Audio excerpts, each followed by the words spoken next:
Welcome back to Talk Tickers. It is Tuesday, January 27th, 2026. Today we are heading out to the West Coast, specifically Northern California, to look at a story that, on the surface, sounds like the driest topic in finance. Which is? A regional bank execution story. But dry is good. Dry is usually where the money is, especially after the absolute circus the banking sector has been for the last 2 or 3 years. Exactly. We are looking at Star Bancorp, ticker symbol FSBC. They just dropped their Q4 and full year 2025 earnings, and the market reaction was, well, it was telling. It was. The stock closed up, nearly 1.5% at $38.80. Yeah. But you flagged something in the pre-show notes about the volume, which I think is the real story. Right. So the price move was nice, sure, but the volume. Yeah, the volume was heavy. It was trading about almost 70% above its 20-day average. And why does that matter so much? Well, because when you see a regional bank report earnings and the volume spikes like that without a crazy price swing, it usually tells you one thing. Institutions are positioning. It's not just retail traders chasing a meme. This is, the smart money quietly accumulating shares. They're basically validating the thesis. And the thesis here, it doesn't feel like the typical turnaround story we've been covering. Usually we're talking about banks fixing broken balance sheets or dumping bad real estate.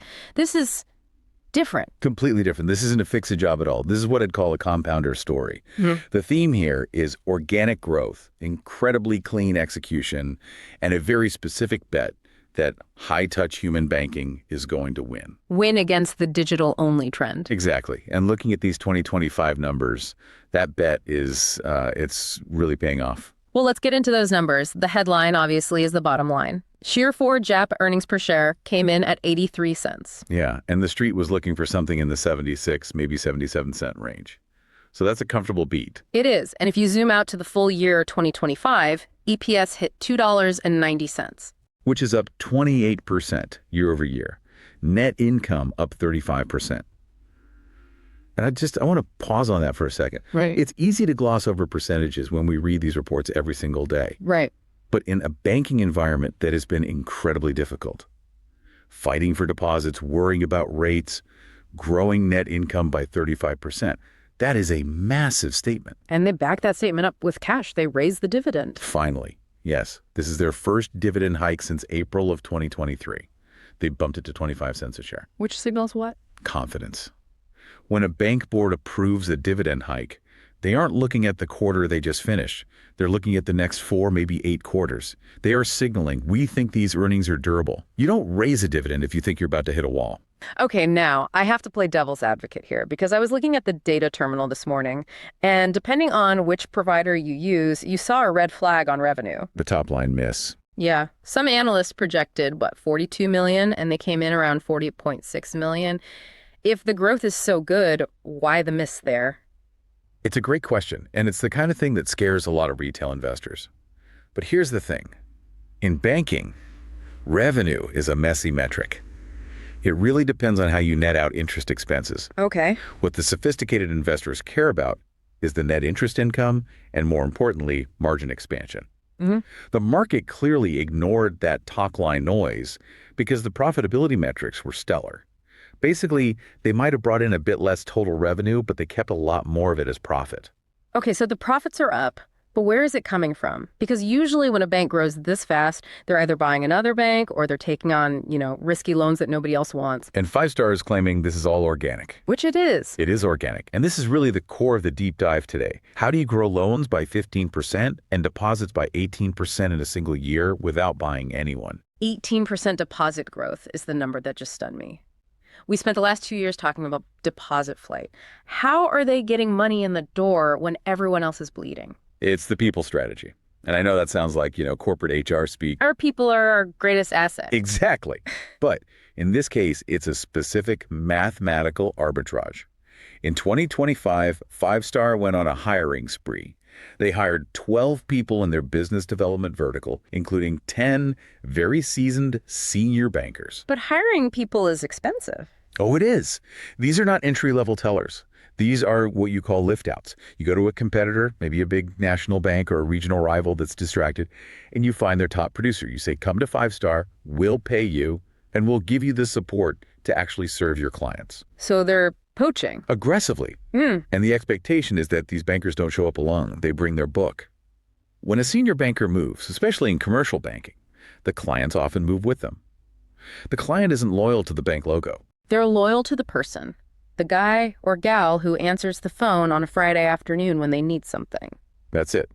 So Five Star is effectively buying revenue streams by hiring these people. I see. So instead of buying a bank for a premium, they just buy the best bankers from that bank. Precisely.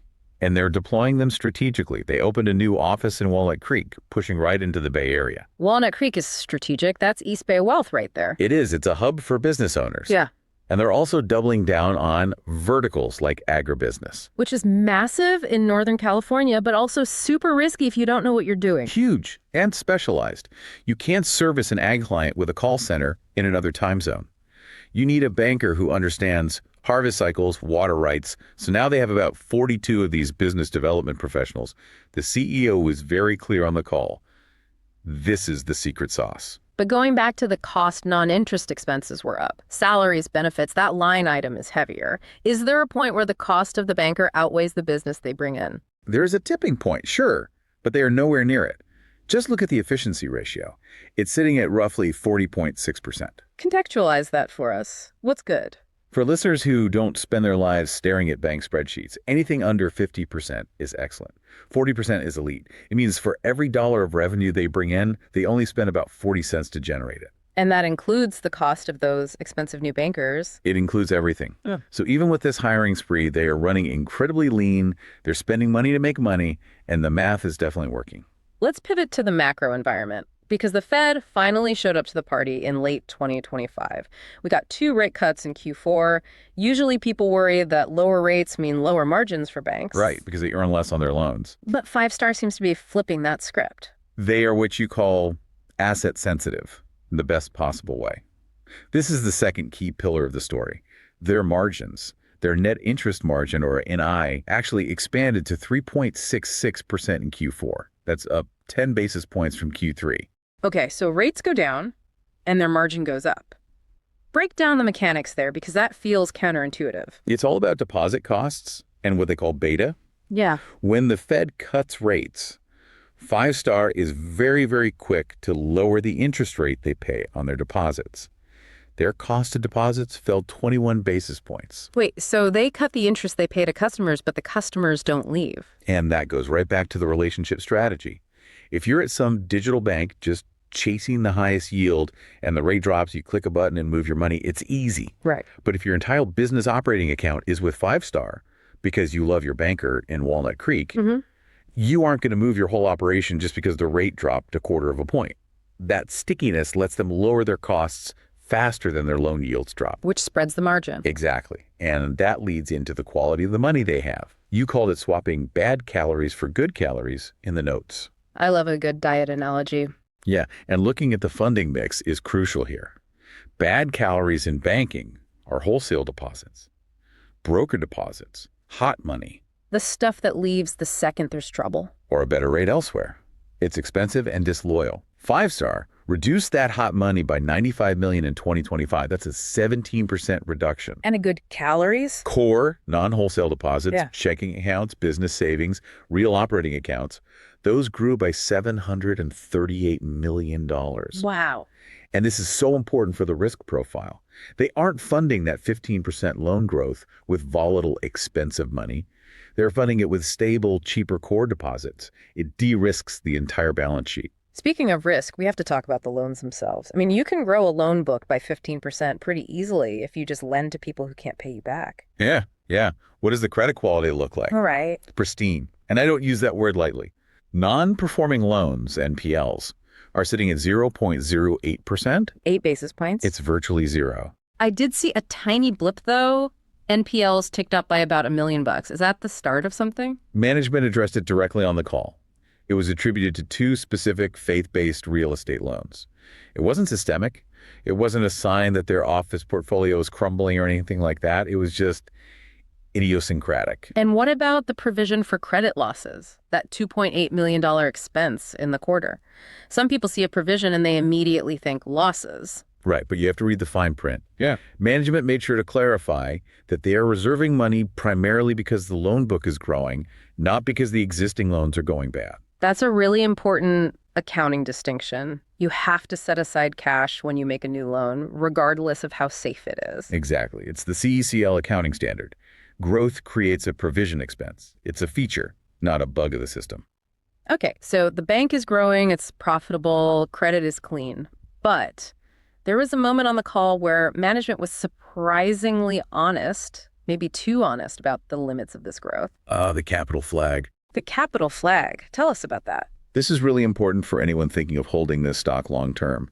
Their CET1 capital ratio is around 10.6%. That's healthy. They are well above the regulatory minimums. But growth consumes capital. Break that down for us. Why does growing faster hurt your capital ratio? Think of capital like a bucket of water. Every quarter, the bank pours a cup of water into the bucket. That's their profit. But every time they make a new loan, regulators require them to pledge a certain amount of that water to support the loan. So if they make too many loans? They use up the water in the bucket faster than they can pour new profit in. And the CEO is very transparent about this. He said, effectively, we can support 10% growth forever. At 10% growth, their profit generation refills the bucket fast enough. But they just grew at 15%? Right. So if they keep growing at 15% or 20%, which they can do because of all those new bankers, they will eventually drain the bucket. Management said if they continue at that hypergrowth pace, they would likely need a capital event in 2027 or 2028. A capital event. That's the polite Wall Street way of saying they have to sell more stock? Dilution. Correct. Mm-hmm. So as a shareholder, you're in this weird spot where you almost want them to slow down a little. 10% growth is the Goldilocks, zone high returns, self-sustaining, no dilution. 20% is exciting, but it comes with a bill in the mail a couple years from now. That's a fascinating tension, optimal growth versus maximum growth. So what are they guiding for in 2026?